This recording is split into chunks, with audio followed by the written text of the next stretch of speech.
Welcome to Best Buy Battle, cheap versus mid versus expensive, a brand new series on the channel where we take three cars at different price tiers, dissect them from an honest, mechanic-informed ownership perspective, and answer the question every buyer secretly asks. Which one is the best buy for your money in 2026?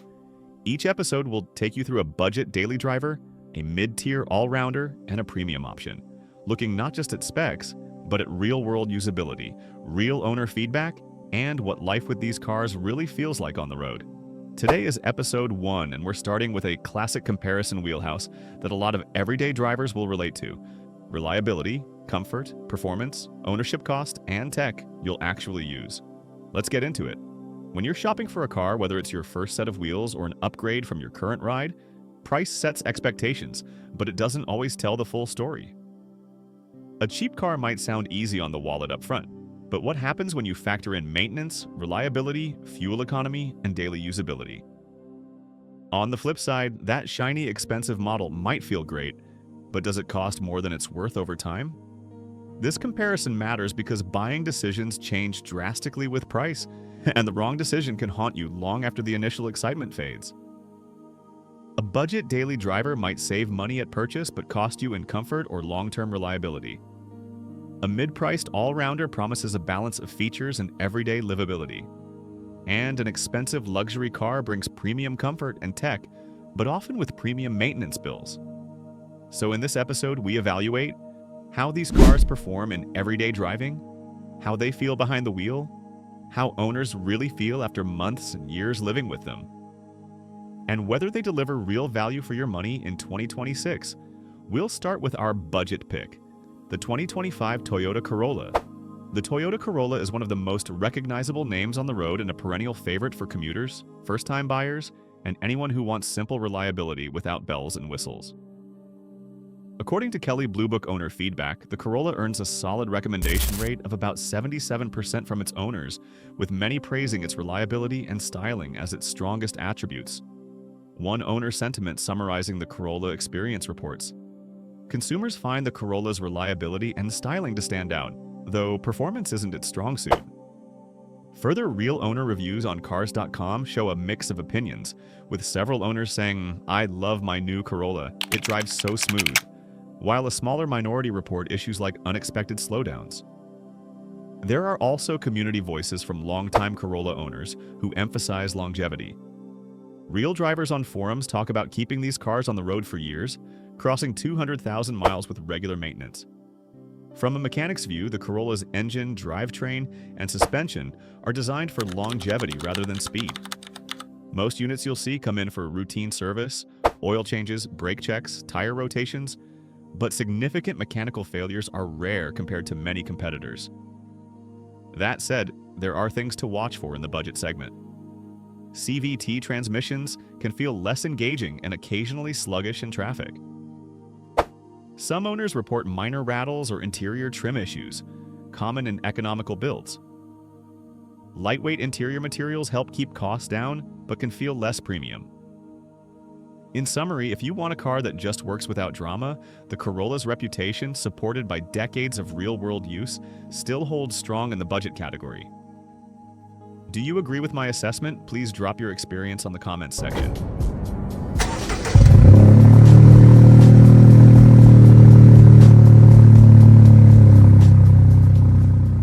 Car number 2, which is the mid-priced all-rounder, is the 2025 Honda Accord. This model has long been a benchmark in the middle class, balancing everyday usability with a comfortable ride and broad appeal. The target market for this mid-sized sedan is largely families, commuters, and buyers who want comfort and utility without premium pricing. And most really like it. Kelley Blue Book review data for the 2025 Honda Accord shows generally very favorable owner sentiment, with approximately 83% of owners recommending the car. Owners praise the Accord's reliability and performance, especially the non-hybrid versions. Spacious interior and smooth ride quality. Some reviews also mention excellent handling and engine responsiveness on freeways and longer drives. Drawbacks reported by owners include some interior comfort critiques, such as seats that feel firm or small discomforts over long drives, but overall sentiment skews positive. From a mechanic's standpoint, The Accord combines a turbocharged engine and refined chassis that make daily commuting feel effortless. The 192 horsepower bring respectable power without demanding excessive fuel or costly upkeep. And Honda's reputation for reliability remains part of the Accord's appeal. However, mid-tier vehicles like this do command slightly higher maintenance costs than budget cars, simply because they often have more features and complexity. Over 5 years, the Accord's projected cost of ownership, factoring fuel, insurance, maintenance, and depreciation, sits in a respectable zone for its class, making it a balanced pick between frugality and capability.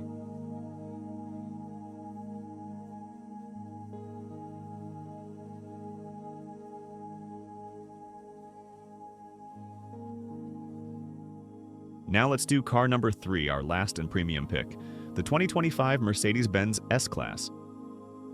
At the top of our value ladder, the expensive premium choice, we have the 2025 Mercedes-Benz S-Class, the flagship sedan Mercedes is famous for. This is the car many buyers imagine when they think luxury, a sedan that's supposed to offer ultimate comfort, cutting-edge tech, and unparalleled refinement. Priced well into the luxury bracket, generally starting around $90,000 and climbing deep into six figures for fully loaded trims, the S-Class sits near the front of the luxury market, competing with cars like the BMW 7 Series and Lexus LS. It's meant to be the definition of premium motoring. But here's the honest question we're asking today. What does that premium really buy you, and is it worth the money when you factor in real-world use and ownership? In theory, top-tier luxury means comfort, craftsmanship, advanced technology, and sheer presence. That's absolutely still true for the S-Class. Owners and reviewers alike consistently praise the S-Class for its ride quality, cabin refinement, and driving experience. Many drivers laud the way it glides over bumps and makes long highway miles effortless. However, reliability surveys and owner feedback reveal another side. According to industry dependability studies, Mercedes vehicles, including luxury flagship models, tend to have higher problem counts than some rivals due to the sheer volume of advanced tech packed into them. Mercedes scored around 243 problems per 100 vehicles, compared to brands like BMW with fewer reported issues, simply because the S-Class's vast feature set creates more complexity points where things can go wrong. Consumer-focused reliability data from rating guides also reflects this complexity. One review platform gives the 2025 S-Class a reliability score of just 4 out of 10, noting that while driving dynamics and infotainment are strong, reliability ratings lag behind premium expectations. On enthusiast forums, some owners praise the experience but admit mixed feelings about recent models. It looks great, feels luxurious, but the quality and reliability aren't what they used to be. Feels cheaper inside than older S-Classes. From a mechanic's perspective, luxury doesn't just mean softer leather and bigger screens, it means extra systems and extra points of potential failure. The S-Class is loaded with advanced features, adaptive suspensions, digital dashboards, semi-autonomous driving aids, interactive ambient lighting, and massive infotainment displays. While these technologies are impressive on first glance, they also introduce complexity that can make them more expensive to fix and maintain.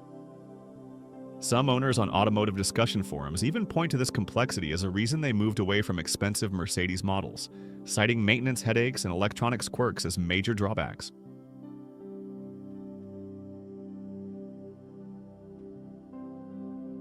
Now let's bring it all together and compare the three cars, from budget to mid-range to expensive premium, across the key categories we set out to evaluate in this episode.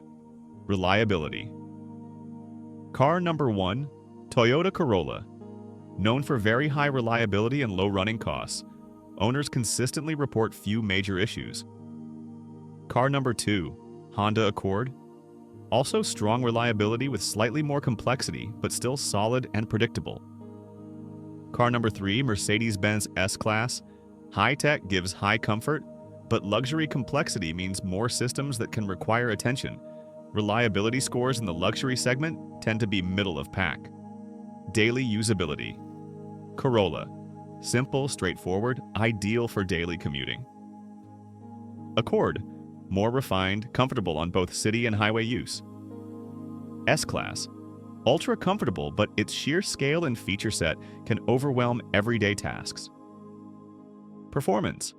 Budget. Adequate acceleration and efficiency. Nothing sporty. Mid-tier.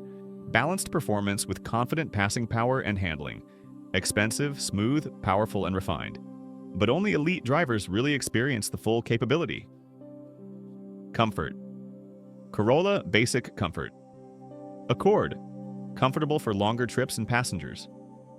S-Class. Benchmark comfort and cabin isolation. Tech features. Corolla Essential Tech. Nothing excessive. Accord. Well-rounded tech suite with modern connectivity.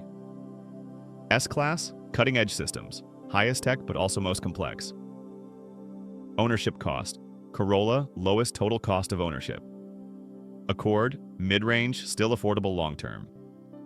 S-Class. High cost. Premium service, parts, and depreciation. Resale value. Corolla and Accord typically retain value better relative to cost. S-Class. Depreciation steeper due to luxury segment economics and model year cycles. For someone prioritizing low maintenance and peace of mind, the Corolla shines. For drivers who want all-around performance and refinement without paying a luxury tax, the Accord hits the sweet spot. And for those chasing ultimate comfort, tech, and prestige, the S-Class delivers, but you'll pay for it in complexity and ownership costs. All right, after putting the budget Corolla, the mid-tier Accord, and the luxury S-Class side by side, it's time to bring it home and answer the question we've been circling all episode. Which car is the best buy overall? Not just on paper, but in real-world ownership terms. And is there really a gap in value based on the price? When you balance price, reliability, everyday usability, ownership cost, and peace of mind, the 2025 Honda Accord stands out as the best value overall in this comparison. It avoids the compromises of the strictly budget segment while also avoiding the steep long-term costs that come with top-tier luxury. Across multiple reliability analyses, the Accord scores highly for durability and long-term ownership satisfaction, and its projected reliability rating is 4.5 out of 5 from RepairPal, ranking it among the top mid-size cars available today. If you're asking, which car will give me the fewest headaches and let me just drive it every day without worry? The 2025 Toyota Corolla still claims the top spot for everyday practicality. Toyota consistently ranks near the top of reliability surveys across brands, with Toyota often outperforming competitors for low severe repair probability and strong value retention. Its simplicity, ease of maintenance, and strong resale value make it a rock-solid choice for anyone whose priority is reliable transportation without surprises. The 2025 Mercedes-Benz S-Class clearly wins in sheer desirability. Few cars on the planet deliver that level of comfort, refinement, and advanced technology straight from the factory. But desirability isn't the same as practicality, and the complex tech and higher ownership costs we discussed earlier are real factors that affect long-term satisfaction. For those chasing ultimate comfort, tech, and a statement car, the S-Class delivers. But if you're chasing value first, that prestige comes at a premium cost. Practical buyer guidance. So who should pick which car? If you want maximum peace of mind and the lowest total cost of ownership, the Toyota Corolla is a dependable, reliable choice that rarely surprises its owners and tends to hold its value well in the used market. If you want the best all-around car for most drivers, the Honda Accord strikes the balance between comfort, reliability, performance, and technology without saddling you with premium maintenance costs. If you want luxury and aren't afraid of higher service costs, the Mercedes-Benz S-Class delivers top-tier comfort and innovation. Just be ready for the premium that comes with that level of sophistication. Before you make any buying decision, ask yourself, what matters most to me? Peace of mind, everyday usability, or status and comfort? Am I prepared for higher long-term costs if I choose premium luxury? Do I need this car to be dependable with minimal surprises? Your answers to those questions should drive your choice. If this breakdown helped you narrow your decision, let me know in the comments which price tier you're leaning toward: budget, balanced, or premium. Ultimately, whether you're on a budget, chasing balance, or reaching for premium, knowing what you're really signing up for makes all the difference. Drive smart, choose wisely, and remember, The Best Buy isn't always the cheapest. It's the one that fits your needs and expectations. Thanks for watching Best Buy Battle. See you in the next deep dive comparison.